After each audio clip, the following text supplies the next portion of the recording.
ધારી તાલુકાના દેવડા ગામે પ્રાણ પ્રતિષ્ઠા મહોત્સવ અંતર્ગત ભવ્ય શોભાયાત્રા સાથે સંતોની પધરામણી। ધારી તાલુકાના દેવડા ગામે આંગણે નવનિર્મિત રામજી મંદિરમાં 3 દિવસનો પ્રાણ પ્રતિષ્ઠા મહોત્સવનું આયોજન કરવામાં આવ્યું હતું।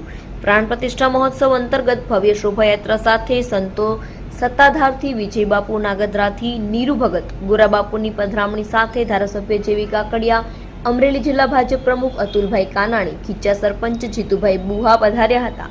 પ્રાણ પ્રતિષ્ઠા મહોત્સવ દરમિયાન દાંડિયા રાસ તેમજ લોક ડાયરાનું આયોજન કરવામાં આવ્યું હતું।